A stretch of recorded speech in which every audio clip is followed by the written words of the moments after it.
1000 సంవత్సరాల క్రితం ఇదే జనవరి నెలలో దేశంలో తొలి జ్యోతిర్లింగమైన సోమనాథ్ ఆలయం అనేకసార్లు ధ్వంసానికి గురైన తిరిగి పూజలు ప్రారంభమైన చారిత్రాత్మక సందర్భాన్ని స్మరించుకుంటూ భీమేశ్వర ఆలయంలో బీజేపీ నేతల ఆధ్వర్యంలో ప్రత్యేక పూజలు ఓంకార జపం నిర్వహించారు.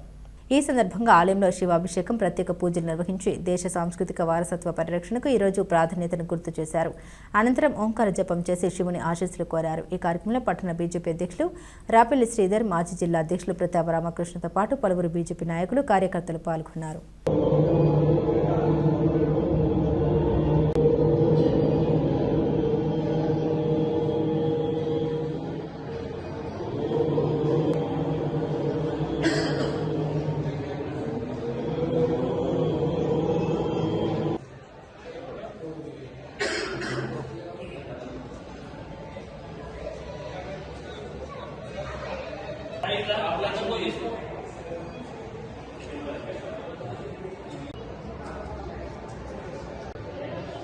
जय श्री राम, जय श्री राम, जय श्री राम, जय श्री राम.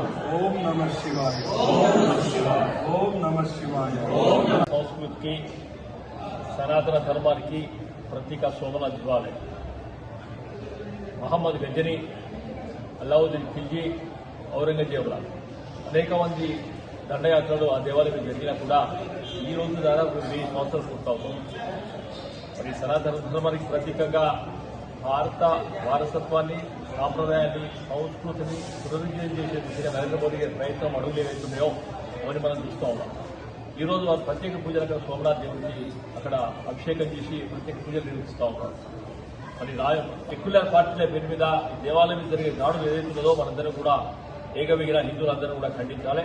రాజకీయాల ఖచ్చితంగా కూడా దేవాలయం దాడి చేయడం కూడా మనం ఖండించాలి. కనుక ఈ సనాతన ధర్మాన్ని, భారతదేశాన్ని అగ్రమగీ దేశం తీసుకుపోయే ప్రయత్నంలో మనందరం కూడా చేయాల్సిన నరేంద్ర మోడీ గారి ప్రభుత్వానికి జీవితం ఇవ్వాలి. ప్రత్యేకంగా కరీంనగర్ పార్లమెంట్ సభ్యులు బండి సంజయ్ గారు హిందూ ధర్మం కోసం చేసే కృషి ఏదైతుందో మనందరం చూస్తారని కనుక వారికి అన్ని విధాలుగా చేతులు ఉండాలని కోరుతా ఉన్నాం. భారత్ మాతాకి జై. ప్రపంచ దేశాలలో కూడా భారత సంస్కృతి, హిందూ సంస్కృతి భారతదేశంలోనే నడుస్తున్న తరుణంలో అనేక దాడులతోటి మరి జ్యోతిర్లింగమైనటువంటి సోమనాథ్ దేవాలయంపై ఎన్నో దాడులు జరిగినప్పటికీ మరి అప్పటి నుంచి కూడా 1000 సంవత్సరాలు పూర్తవుతున్న సందర్భంలో మరి ఆ దేవాలయం పునర్నిర్మాణం జనవరిలోనే జరగడం, మళ్ళీ 75వ శకంలో కూడా జనవరిలోనే దేవాలయ పునర్నిర్మాణం జరిపించుకోవడాన్ని పురస్కరించుకొని ఈరోజు రాష్ట్ర పార్టీ ఆదేశాల మేరకు దైవం శివాలయాల్లో బీజేపీ పట్టణ శాఖ ఆధ్వర్యంలో ఓంకార జపం, దైవ దర్శనాలు, అభిషేకాలు నిర్వహించుకోవడం జరిగింది.